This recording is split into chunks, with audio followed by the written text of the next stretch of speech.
Bonsoir à tous, merci d'être venus dans cette conf surprise qu'on a annoncée au dernier moment pour remplacer, je ne sais plus comment il s'appelle, Michele quelque chose, qui est absent et qui a pas pu venir. Du coup, on a transféré la track, bon, c'était écrit sur le slide d'avant, bref. Et donc, je vais vous présenter un petit projet sur lequel je travaille depuis un petit moment, depuis un peu plus de 2 ans maintenant, qui est un password manager, un secret manager, j'ai plutôt appelé.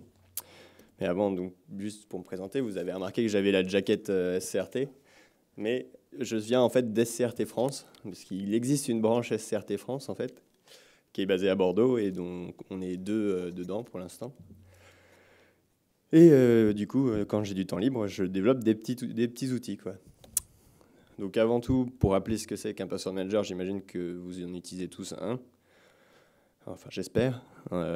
Et aussi pour faire une distinction en fait entre un password avant qu'on m'insulte et un secret, parce qu'on va me dire non mais les passwords faut pas les partager sinon ça veut dire que tu as fait de la merde. Donc du coup on va plutôt parler de secrets parce que les secrets ça se partage. Et en gros le problème des passwords c'est qu'on en a de plus en plus. Et pourquoi on a besoin de password manager? Justement, même si on en avait déjà besoin avant, maintenant je regardais juste par curiosité combien j'avais de passwords dans mon KeePass avant de développer ça. J'avais 235 mots de passe, donc aller retenir 235 mots de passe comme celui que j'ai montré. À la limite, vous arrivez à en retenir une. Je vais prendre le petit laser.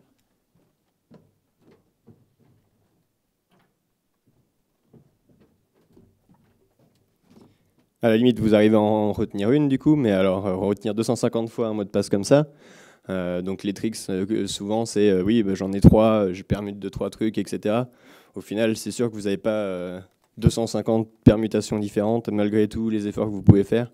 Et si un de ces 250 sites se fait pirater, ce qui est quand même, la chance est quand même assez grande, voilà, vous êtes parti pour changer vos mots de passe sur 250 sites. C'est plus jouable aujourd'hui. Et un password manager, c'est important d'en utiliser un, tout simplement. Alors à côté de ça, bon, les secrets donc, à partager, ça c'est plus l'entreprise qui est intéressée par cette fonctionnalité-là. Parce qu'en entreprise, en réalité, on ne va pas s'amuser à créer un mot de passe route pour chaque utilisateur, le firewall ou le routeur, ainsi de suite. Il y a toujours un mot de passe par défaut qu'il faut changer et qu'il faut pouvoir partager aux autres pour éviter aussi que quand l'administrateur système s'en aille, on soit coincé ou s'il se fait écraser par un bus, c'est pareil. Enfin, il y a toute une problématique qui rentre en jeu là-dedans. Et donc, les solutions en entreprise, soit on prend un password manager et on fait du SSO et du LDAP binding. En gros, ça revient en fait à utiliser le même mot de passe partout pour moi. Mais bon, c'est pratique à implémenter. On le lie directement à l'Active Directory. Donc quand un employé part, on l'enlève et il a plus. Et voilà, son accès disparaît. Voilà, on peut centraliser la gestion de tout ce problème-là. Il y a un mot de passe privé par personne, donc ça remplit bien ce qu'on attend. On peut avoir en plus des logs sympas, ça remonte pas mal de choses comparé à KeePass, qui est beaucoup plus difficile à utiliser pour partager des accès. Pareil, le management. Alors le management est centralisé, là c'est un seul fichier qu'il va falloir essayer de partager dans tous les sens, c'est pas forcément simple. Ça marche par contre avec tous les services. Alors, comparé à du LDAP binding, si le service ne propose pas le LDAP binding, on est coincé. On n'a pas le one private password par employé, normalement, sauf ce qu'on voit souvent en entreprise, c'est que en fait, il y a un KeePass principal et chacun a le mot de passe du KeePass dans son KeePass et ça marche à peu près comme ça, quoi. Ça permet d'avoir un mot de passe pour le KeePass principal et chacun son propre petit mot de passe. Mais bon, on voit vite des limites à ce système-là. Et puis après, pour les logs d'accès, là, c'est inexistant. Alors vous allez me dire, il existe plein d'extensions pour KeePass. Mais juste le KeePass tout seul, c'est pas terrible. Et en plus, si vous me rajoutez des extensions, qui a développé ces extensions? Est-ce qu'elles ont été aussi bien auditées que KeePass? Et ainsi de suite. Il y a plein d'autres problèmes qui arrivent. Donc au final, si vous faites du pentest, ça vous vous en rendez compte vite que le SSO et le LDAP binding, c'est pas une bonne idée. Vous choisissez n'importe quelle vulnérabilité, hop, vous récupérez rapidement un mot de passe Windows. Les mots de passe qui vous manquent, c'est les mots de passe des firewalls, de tous les équipements réseau. Ah c'est super, le password manager est bindé au LDAP, donc j'ai aussi accès à tous les mots de passe de tous le réseau et ainsi de suite. Contrairement à KeePass où là, on va devoir identifier et chasser un peu l'utilisateur qui a accès au KeePass, attendre qu'il l'ouvre pour pour dumper la mémoire et récupérer les mots de passe du KeePass. Alors, qu'est-ce qu'un bon password manager de notre point de vue du coup de pentester? Tout d'abord, il faut que le chiffrement soit fait avec des standards, hein. Ça c'est bien connu. On ne va pas s'amuser à essayer de mettre de coder des algos de crypto bizarres. Alors, bien sûr, il faut que ça soit open source. Ça, pour moi, ça paraît important pour qu'on puisse vérifier que ce que vous annoncez, ça peut se vérifier en tout cas en lisant le code. En plus de ça, ça peut être amélioré par tout le monde. Ça peut être critiqué par tout le monde. C'est ça qui est aussi sympa. Il faut essayer d'avoir pas trop de dépendance pour réduire un maximum la surface de confiance. Justement, si on a 25 extensions dans KeePass, ça fait 25 points de compromission possible. Il ne faut pas que ce soit nous qui écrivons les algos de crypto. Ça rejoint un peu le premier point. Mais même si on essaye d'implémenter un standard crypto, on est sûr qu'on n'y arrivera pas. On n'est pas des cryptopathes en général dans le pentest. Donc faut pas, tout simplement, on ne le fait pas. On essaie de trouver des libs qui sont reconnus ou autres. Il faut aussi de la double authentification. Ça, on sait que c'est une bonne solution qui nous bloque quasi toujours en pentest. On arrive à choper les mots de passe, mais bon, après, il faut forcément faire du social engineering pour aller voler le token de la personne. Et puis, si on est à distance, si on est un attaquant à distance, là, c'est clair que ça devient beaucoup plus compliqué d'aller arracher du coup de la personne alors qu'on est en Chine ou ailleurs. Et donc, pour les entreprises, il y a besoin de partager ces secrets, justement. De loguer aussi les accès, pour pouvoir savoir qui a accédé à quoi et quand. Et potentiellement pouvoir facilement dire, voilà, tel employé part, quels sont tous les secrets où il a déjà eu un accès à un instant T, et on les change tous. Et pour les plus flemmards, il faudrait une intégration dans le browser qui permet de remplir tout seul, etc. etc. Ce qu'on n'a pas encore fait, mais qu'on fera sûrement pas tout de suite. Et du coup, on a fait Secretin.me. Si vous ne connaissez pas ce monsieur, il s'appelle Jacques Secretin, c'est un pongiste, et on s'en est rendu compte qu'il avait le nom. C'était drôle. Du coup, on a commencé en fait ça en 2015. Enfin, j'ai commencé un peu ça tout seul en 2015. Après les 15 ans de Gandhi, je ne sais pas si vous aviez vu ça en France. En gros, pour les 15 ans de Gandhi, on gagnait des noms de domaine tous les jours. Et donc, on a gagné plein de noms de domaine. Et puis, avec des potes, on est assez fan des noms de domaine rigolos. Donc, il nous restait un point ME à dépenser, en fait. Et moi, j'ai fait, il faudrait que je développe un password manager. Et puis, c'est drôle, le Secret.me en anglais, c'est stylé. Et en français, ça fait secrétin, trop drôle. Bon, allez hop, je prends. Et puis, du coup, après, je me suis dit, maintenant, il faut que je développe le password manager, quoi.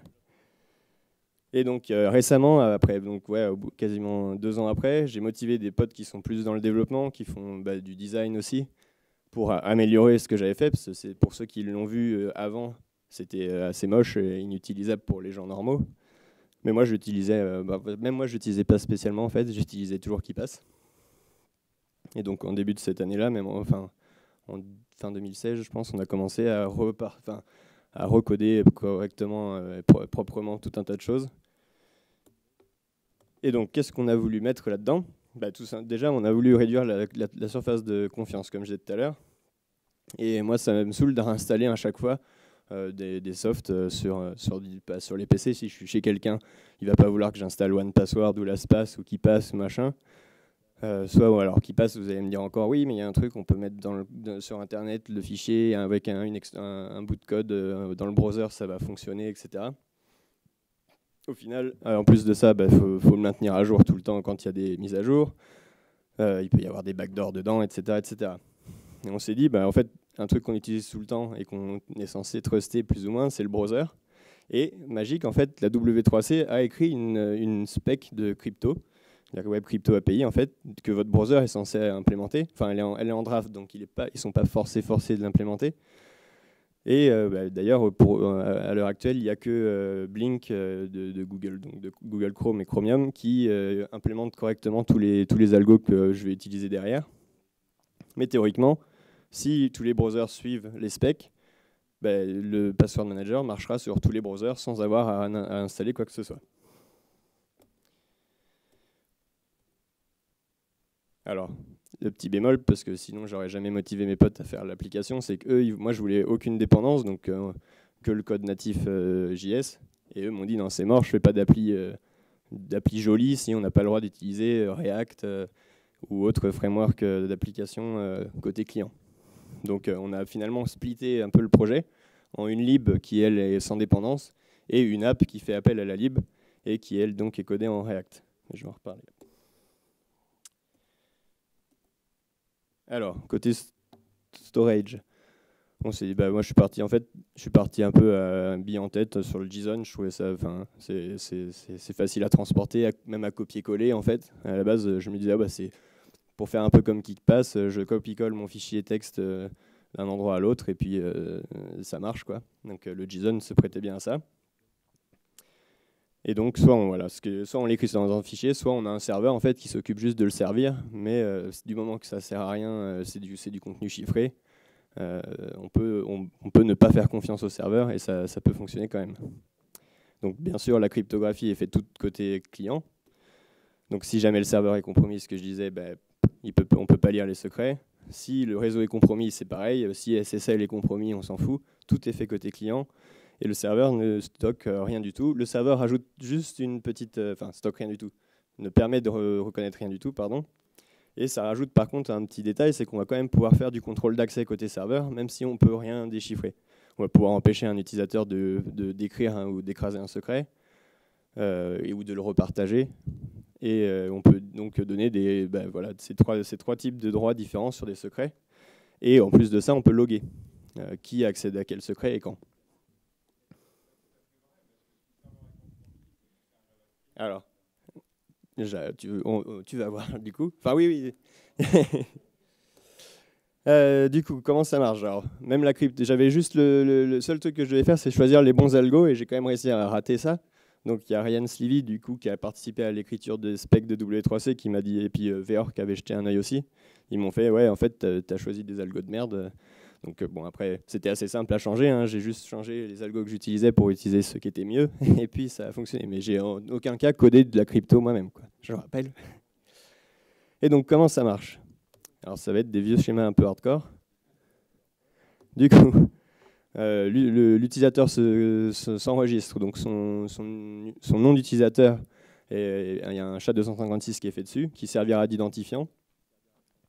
Sa passphrase, elle est dérivée avec PBKDF2, SHA-256, avec un salt random, 100 000 itérations, plus voilà, les normalement bonnes pratiques d'utilisation de PBKDF2. Le browser génère une paire de clés, RSA. Et la clé dérivée permet de chiffrer cette clé privée avec AES, CBC, truc classique, quoi. Et donc tout ça, ça peut être envoyé côté serveur. On a les paramètres de dérivation de la clé, le SHA-256 de l'username pour savoir qui est cette personne, l'IV et la clé privée qui est wrappée, et puis la public key, parce que comme on va faire du partage de mot de passe, la public key, elle va être utilisée pour ça. Au niveau de à quoi ça ressemble, voilà, ça ressemble à ça. On a l'ID de l'utilisateur, donc on ne peut même pas savoir quel username. Il faudrait brute forcer des usernames au final. Et puis on a voilà, les paramètres, la private key qui a juste, c'est juste de l'exa écrit en string un peu partout, et la public key qui est stockée dans le format que la crypto API me donnait, du JWK. Pour le login, du coup, pareil, on met son nom. Le SHA-256 est fait, ça permet que le serveur nous envoie les paramètres de dérivation de la clé. Ensuite, la passphrase, on reprend les paramètres de dérivation, on refait la clé dérivée, on unwrap la clé privée avec AES CBC 256 et l'utilisateur, du coup, récupère sa clé privée et sa clé publique. Ensuite, sur la création de secrets, on met un titre au secret. Avec le timestamp, il y a un ID qui est créé. On fait le SHA-256 du timestamp et du titre. En fait, maintenant, on pourrait très bien faire n'importe quel ID random, c'est pas très important. Et le browser génère une clé aléatoire qui va être utilisée pour faire de l'AES GCM cette fois. Et donc avec l'IV et la clé, cette clé chiffrée, on va pouvoir, si je dis maintenant, avec l'IV et la clé, on va pouvoir chiffrer notre secret. Et cette clé, pour la partager justement, on va la chiffrer avec le RSA, avec les clés publiques des personnes qu'on veut en fait. Bon, c'est un peu compliqué. À la limite, vous pourrez regarder les slides sur Internet ou je ne sais pas où on les partagera. Du coup, au niveau de la base, ça ressemble à ça. On voit que l'utilisateur, il a accès à ce secret-là. Donc il a la clé la clé partagée chiffrée avec sa clé publique à lui dans ses données, et on a le secret qui a un ID, un IV et son contenu. Bon, du coup, l'effet inverse, pour récupérer le secret, je vais vous passer ça. Enfin, il y en a encore un bon paquet de schémas, et de pire en pire. Donc quand on partage, au final, en gros, on prend la shared key qui était aléatoire, on l'envoie à...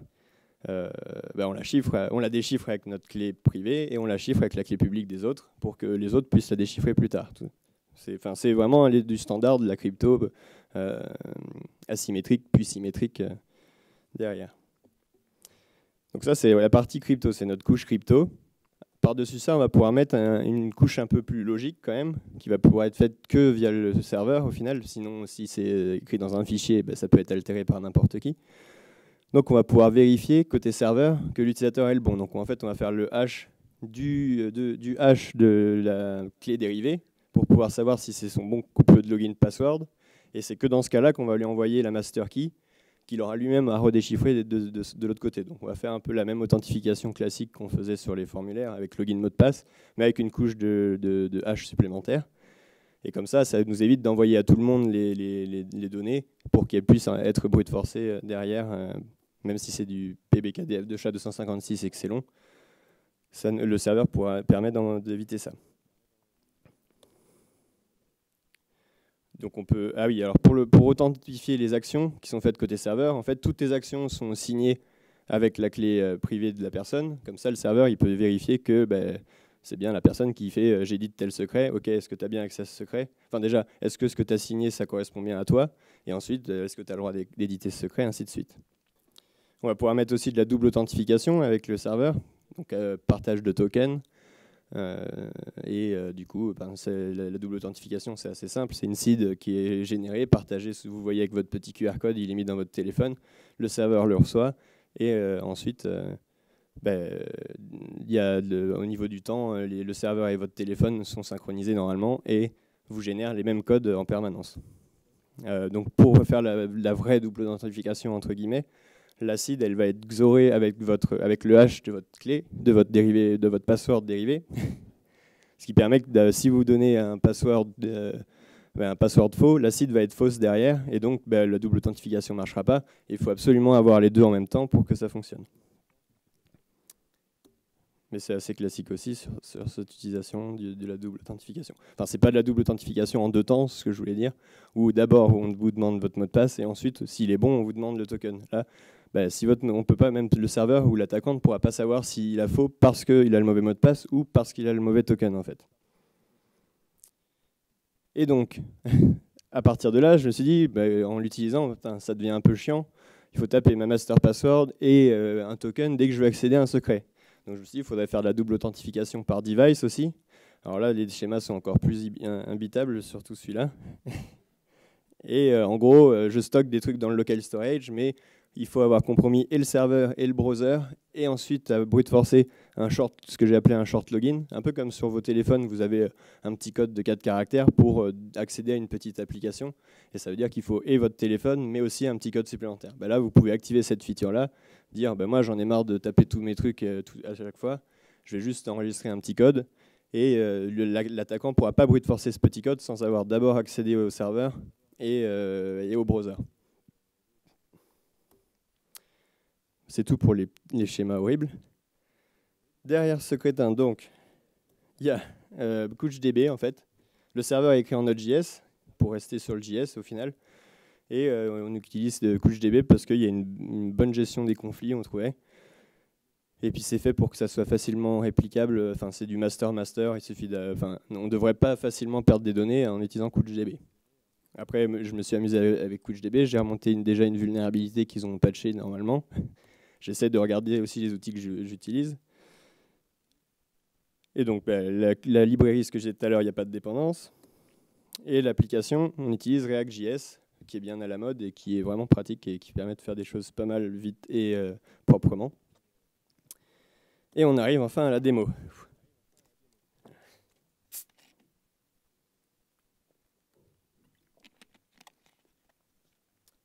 Alors pour revenir au problème de si on backdoor le JS, au final, la partie serveur, c'est pas celle qui va servir le JS. Donc on pourra toujours backdoorer le JS. Enfin, il va falloir compromettre deux serveurs différents. Là, par exemple, le site, c'est Google Page, GitHub qui sert directement le code, en fait, vu que c'est du code statique.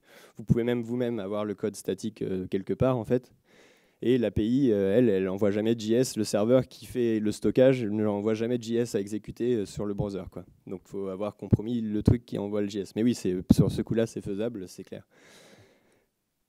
Donc, voilà la belle interface qu'on a maintenant. Du coup, j'ai juste fait tourner, on peut voir, juste un Python simple HTTP serveur sur le dossier de build. Donc on a juste du HTML et du JS. Ah, ok, bien vu.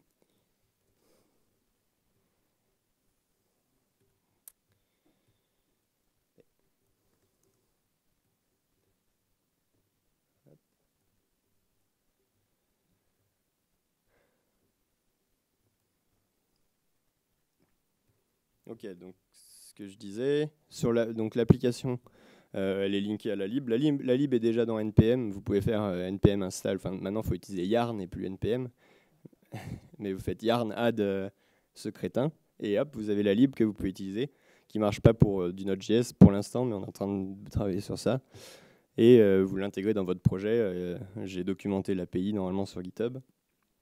Et ensuite, du coup, vous pouvez aussi cloner l'app, et l'app va faire appel à la lib. Vous la buildez, on a tous les trucs qui permettent de builder facilement, enfin, classique, et vous la servez sur n'importe quel serveur web qui sert du contenu statique. Hein. On n'a vraiment pas besoin d'autre chose que de servir du contenu statique. Donc là, je l'ai bindé à un serveur que je fais tourner dans Docker, mais on a aussi le setup. On a un setup du serveur où vous faites juste Docker Compose up, et vous avez le serveur et CouchDB, Redis et le serveur, l'API qui se met en écoute. Vous pouvez l'utiliser pour tester, mais on ne conseille pas après en prod d'avoir ça. Après, vous devez installer CouchDB vous-même, autant de CouchDB que vous voulez, le serveur quelque part, et puis Redis où vous voulez aussi. Mais au moins, juste pour tester, vous faites git clone, Docker Compose up, hop, ça vous monte un serveur avec tout ce qu'il faut. Alors, si je dis pas de bêtises, donc là, normalement, il n'y a pas de user. Je vais pouvoir créer un utilisateur. Hop, avec un super mot de passe. Voilà comment est l'interface. Bon, après, c'est classique. Hein, on peut ajouter des secrets. On n'a pas encore le fait d'ajouter des champs supplémentaires, etc. Mais après, ça, c'est que de l'appli, enfin, c'est que de l'UI, l'UX, hein, entre guillemets. C'est sur ça qu'on a beaucoup de travail encore à faire. Je vais ajouter du coup. Hop. Vous pouvez voir avec qui ils sont partagés. Vous pouvez décider de partager avec quelqu'un en read only, read and write share. Bon, voilà, tous ces trucs classiques. Enfin, ça, c'est vraiment l'utilisation classique du password. Ah oui, je pourrais vous montrer quand même ce qui se passe au niveau réseau. Bon. Ah oui, il y a un petit détail, c'est qu'en fait, il faut que toutes les 404, etc., soient redirigées vers la même page, vers le index.html, pour qu'on puisse gérer un espèce de pass nous-mêmes côté client. Donc là, ce qui n'est pas fait avec mon simple HTTP serveur Python. Mais bon. Alors, il n'y a pas de cookie, il n'y a rien, donc dès qu'on refresh la page, on perd le... il faut se reconnecter, quoi. C'est notamment pour ça que c'était un peu chiant d'avoir à chaque fois à retaper son token et ainsi de suite. Voilà, donc dans les settings, on peut activer le two-factor authentication. Bon, je pourrais vous faire la démo, mais en fait, on s'en fout. Et le short pass, là, je dis, voilà, j'en ai marre, je veux un short pass. Et dans ce cas-là, uniquement avec ce browser, si je retourne à la racine, il va savoir qu'on s'est déjà connecté avec ce browser-là, et j'ai juste à mettre mon short pass pour récupérer mes secrets, ce qui permet d'aller plus vite sur ce genre de choses. Alors pour ceux qui ont peur quand même du browser, il y a un truc qui est super qui s'appelle Electron, qui permet de wrapper en fait le moteur de Chrome, le moteur de Node.js et je sais plus quoi. Et du coup, on a une appli lourde, un exécutable, et qui est séparé du browser, mais qui utilise exactement la même application. Nous, on a rajouté du coup là-dedans, si on est sur un modèle Electron, si je lance à côté...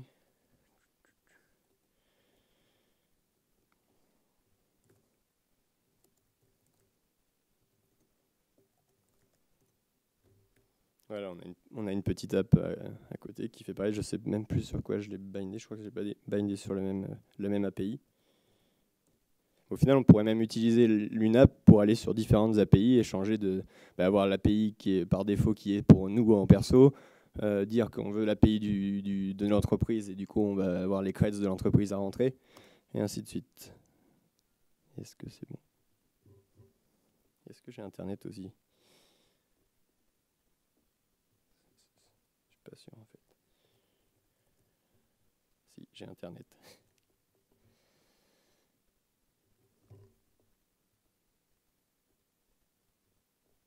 Eh bien, ça n'a pas marché sur l'app. Mais tant pis, vous devez me croire. En gros, c'est la même appli qui doit tourner. Je sais pas pourquoi, j'ai dû rater mon build tout à l'heure. Je sais pas ce que je peux vous montrer dessus. Enfin, c'est vraiment une utilisation classique. On peut voir que ses secrets, que les secrets qu'on a partagés avec nous ou qu'on a partagés avec d'autres. On a donc la synchro offline, etc., etc. Et si je reviens où j'en étais, il restait un détail en fait qui m'est venu en sensibilisation utilisateur que je donnais.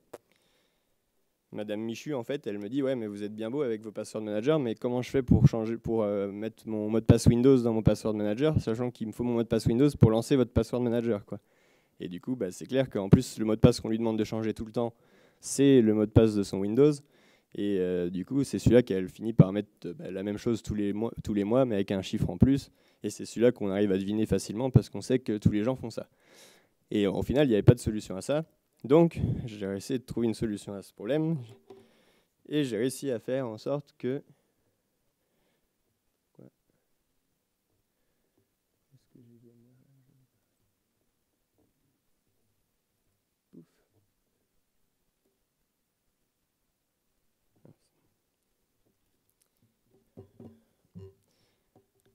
En gros, j'ai fait une mini app secrétin dédiée à ce problème-là, qui se lance avant la mire de login Windows, avec un peu de magie noire.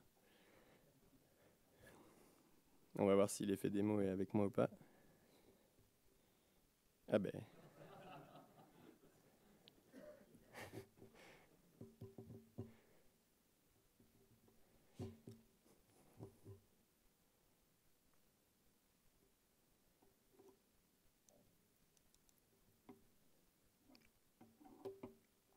Voilà, donc on a cette petite fenêtre qui pop. Je suis bien connecté, je crois, à Internet. Normalement, là, c'est connecté à mon vrai compte. Hop. Si tout va bien. Voilà, là, il me demande un token.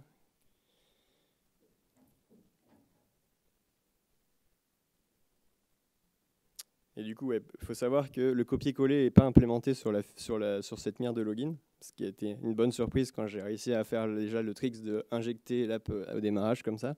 J'ai fait « Ah cool, je fais copier-coller », il ne se passait rien.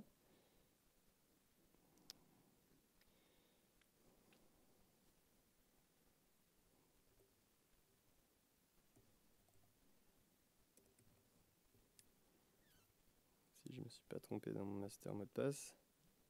Ici, la démo est avec moi. Voilà. Il a déloqué le truc et là on a un truc vraiment spécifique où on choisit en fait le dernier mot de passe. Bon, par défaut c'est le dernier mot de passe qui est sélectionné, mais on a les autres mots de passe des mois d'avant entre guillemets si on a besoin de réutiliser. Typiquement au moment du changement de mot de passe on en a besoin, mais je vais vous montrer. On clique sur copie, on fait CTRL V et hop, il tape tout seul le mot de passe. Et on peut voir que c'est un méga truc super compliqué, on s'en fout. Et on se connecte. Voilà. Et du coup, si jamais je veux changer mon mot de passe, c'est où déjà? Non, c'est pas ça. Comment on change son mot de passe sur Windows? Ah oui, c'est plus... Voilà, change de password. Hop, normalement.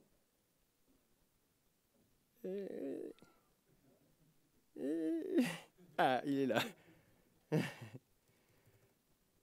Merde.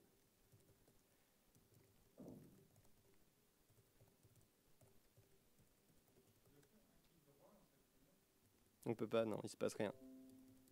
Ouais, juste parce que c'est un browser du coup en plus ou moins petit, mais normalement on rely sur Electron et sur les options qu'on a mis, mais on peut pas faire de Ctrl Alt Shift I ou quoi que ce soit.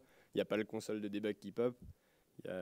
Et voilà, on a essayé de limiter les inputs. On n'a pas directement mis l'app pour qu'on ait accès après à tous les autres secrets. Il y a vraiment 2 inputs, puis un petit menu déroulant et c'est tout.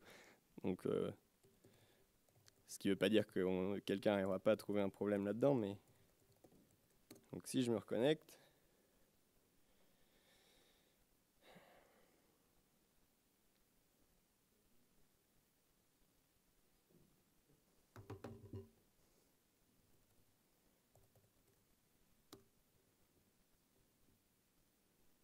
donc là il me demande l'ancien, donc je peux copier celui-là, hop. Je dis j'en génère un autre, hop, ça y est, il en a généré un autre, j'ai même pas besoin de le connaître. Il faut refaire un copie, je crois. Hop. Et le nouveau, bah, il est aussi foireux que le premier. Hop. Et le password a bien été changé. Et donc normalement, Madame Michu, elle n'a plus qu'à connaître son petit mot de passe habituel. On peut mettre facilement la double authentification dessus. Et le mot de passe peut être changé toutes les semaines. Au final, la démarche n'est pas trop difficile, quoi. On n'a pas juste embêté les utilisateurs, on a apporté une autre solution qui est normalement plus pratique et plus sécure. Après, c'est des features de Windows que j'ai utilisées, hein. C'est pas vraiment des gros hacks bizarres, mais enfin là je simule quand même les frappes clavier quand je fais un copier-coller, mais en écoutant la capture, le contrôle V et en le réimplémentant plus ou moins, mais sinon le reste c'est legit. Voilà. Donc c'est disponible donc sur secret-in.me. Si vous voulez déjà le tester, en fait, moi c'est ça que j'utilise pour l'instant. Vous pouvez créer un compte. C'est hébergé. Alors le CouchDB est hébergé sur AWS, si vous voulez le savoir. Le site est hébergé, donc comme je disais tout à l'heure, c'est les GitHub pages directement. Donc le code que vous voyez sur GitHub, c'est celui que vous voyez normalement sur cette URL-là. Et donc du coup, après, elle est bindée à api.secret-in.me, qui est elle chez AWS. Et donc vous avez le serveur avec Docker Compose si vous voulez le bundler.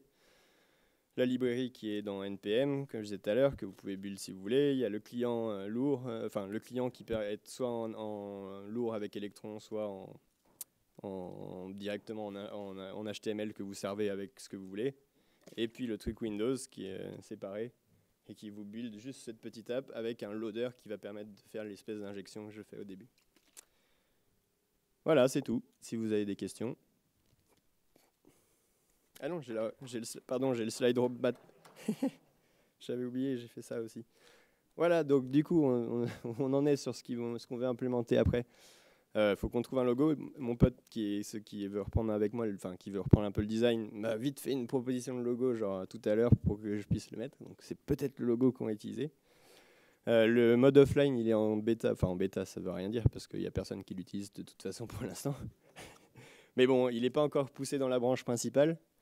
Il faut qu'on fasse une app. Alors oui, gros problème avec iOS qui oblige à avoir le moteur de Safari. Donc notre app ne peut pas marcher nativement sur Safari. Là, sur Android, je sors mon téléphone, je vais avec Chrome sur le site et hop, je peux déchiffrer les mots de passe. J'ai pas d'app à installer. Ben, ça ne sera pas le cas sur iOS tant qu'ils n'auront pas implémenté la crypto API dans Safari ou qu'ils n'auront pas autorisé Chrome sur Safari. Sachant que Chrome sur iOS, c'est en fait le moteur de Safari caché derrière Chrome. Donc on est en train de partir sur une app avec React Native pour pouvoir utiliser un maximum de code React. Et on a dû faire du coup un espèce de système d'adapteur où on va pouvoir dire soit je prends l'adapteur crypto browser, donc on branche nos différentes fonctions qui font le wrapping de la crypto du browser, et on a l'adapteur browser, ce qui est celui qui est utilisé actuellement. Du coup, pour pouvoir tester, j'ai fait un adapteur Node.js, donc ça utilise à moitié la crypto de Node.js intégrée et il manquait 2-3 trucs, donc j'utilise Node.Forge derrière. Mais du coup, maintenant, vous pouvez faire une app secrétin en ligne de commande, en Node.js complètement, en passant juste l'adapteur crypto de ce qui ship avec secrétin. Et on va du coup faire un adapteur crypto qui va binder avec ce qui est disponible dans React Native pour faire une appli iOS. Après, au niveau de l'UI et l'UX, on a plein de choses à faire parce qu'on est parti de loin. Notamment, vous avez dû voir, quand on clique sur Connect, il ne se passe rien. On se dit, est-ce que ça va vraiment marcher ou pas? Il n'y a pas de retour. Est-ce que c'est planté ou est-ce que c'est juste en train de charger? Surtout sur mobile où c'est plus long de faire le PBKDF2, par exemple. On doit attendre un peu et puis miracle, c'est bon, ça marche. Mais Voilà, il manque beaucoup de retours aux utilisateurs pour que ça soit plus pratique, et j'ai beaucoup envie de travailler sur ce sujet-là, justement, pour pas que ça soit un autre projet open source pour Barbu et que personne n'ait envie de l'utiliser au final. Pour la documentation, normalement, on a essayé de documenter un maximum pour que justement n'importe qui puisse l'installer soi-même chez lui. Donc, si jamais vous avez des questions, ouvrez des issues et on documentera plus. Il nous manque le setup de couche DB et comment faire de la réplication et tout un tas de trucs. Il faut qu'on arrive à bien documenter ça aussi. Mais sinon, on a normalement les étapes pour pouvoir build soi-même et puis se faire son setup chez soi ou dans son entreprise du serveur, quoi. Il faudrait ajouter plus d'options aussi. Typiquement, là, il n'y a pas l'autoclose, entre guillemets. Enfin, le fait qu'au bout d'un certain temps, automatiquement, on est délogué et tout est supprimé, comme fait qui passe, par exemple. Donc ça, faut qu'on c'est implémenté, c'est une pull request, mais comme on suit les bonnes pratiques de DevOps, comme il disait ce matin, il faut que j'attende que mon pote revoie mon code pour qu'on puisse commit. Donc, et puis, il n'a pas le temps en ce moment.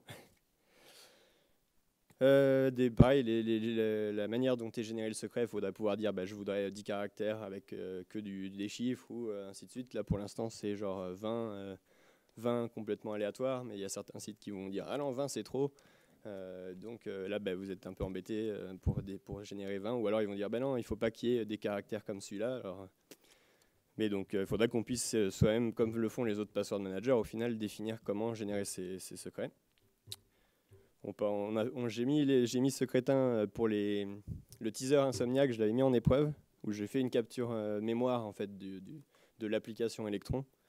Donc on voyait très bien qu'on arrivait à récupérer au moment où la clé était déchiffrée, donc depuis la mémoire, comme qui passe, on peut aussi déchiffrer la clé, enfin récupérer la clé, et puis après, une fois qu'on a la clé privée, tout le reste se fait facilement. C'est vraiment le point à améliorer. Donc, est-ce qu'on pourrait pas réussir à obfusquer la private key en mémoire, plutôt que là, elle est assez facile à trouver quand on a un dump mémoire. Ça serait des trucs à travailler.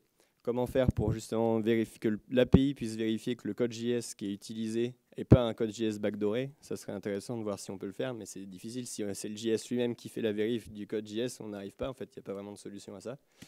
Donc, c'est des trucs à réfléchir. Et puis, il nous faut des retours utilisateurs aussi, voir qu'est-ce qui ne va pas, qu'est-ce qui n'est pas bien fait, qu'est-ce qui ne marche pas, et ainsi de suite. Voilà, c'est tout, cette fois.